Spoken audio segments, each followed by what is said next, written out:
Okay, everyone, I have the double dent installed.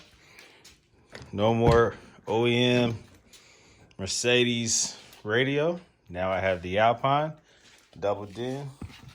Good to go. Tell me what you think.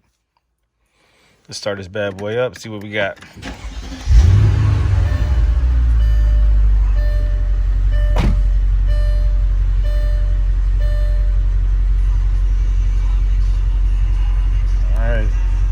This is a dent right here. If you look up the model number, see if I can get a good picture of what model number it is.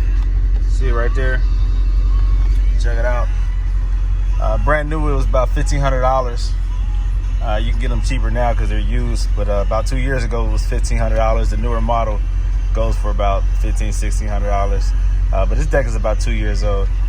I still have the iPad hooked up to it. It's connected to the auxiliary input. The factory auxiliary input that the factory deck had, I wired that into an input on the new deck. So I still have that. I still have audio video input as well. I just spliced it or did a Y-type connection. So I have two optional inputs. There's a lot of, I have the navigation on here. There's a lot of functionality and capability to this deck. You can do a whole lot of things with this deck. This deck is incredible. So look it up if you're interested in it. It's pretty dope. It's pretty dope. Anyways, this is what you get. Hey, real quick, this is what you get when you pull the fuse, the ABC fuses. When you start it up, you'll still get this white ABC light. All you got to do on the W215 is hit this right here, boom, and it clears it. Okay, so it's not a big deal. So anybody that's tripping about, you got to get the module or whatever, you want to avoid the red light, of course, but the white light is not a problem. You can just hit that R and reset it, clear it. All right, but yeah, back to this. Pretty dope. Pretty dope.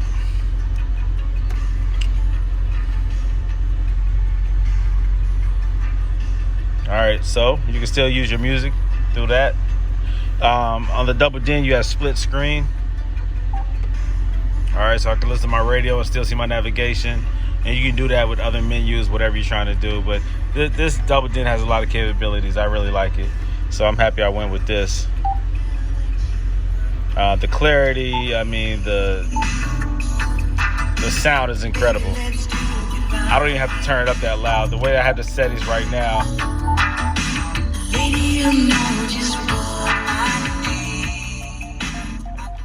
Pretty nice. Anyways, I don't have the subwoofer and the amplifier hooked up yet. I'm gonna do some different things back there. So I'm not done with my installation, but just showing you all right now what the double dent is looking like, and I'm very happy with it, very content. It's a beautiful thing, guys. I'm very happy with it. I did the LEDs on the inside of the car. Shoot, just little things just to customize it, to make it, more like me, whatever, make it unique. These cars are not brand new. They have some age to them. Some things can appear to be outdated. Yeah, you can decide to upgrade them if you want to, update them if you want to, or leave them factory OEM. It doesn't matter, whatever your style is. I don't hate on anybody that decides to customize their car, from coilover, suspension, whatever it is, rims, in this case, body kit, fresh paint job, audio, video, whatever.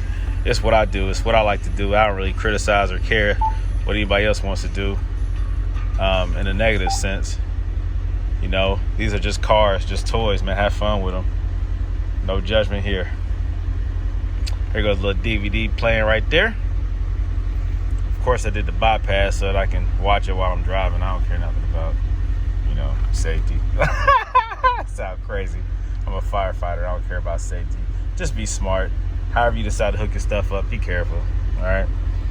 But yeah, little something, man. It's a nice car.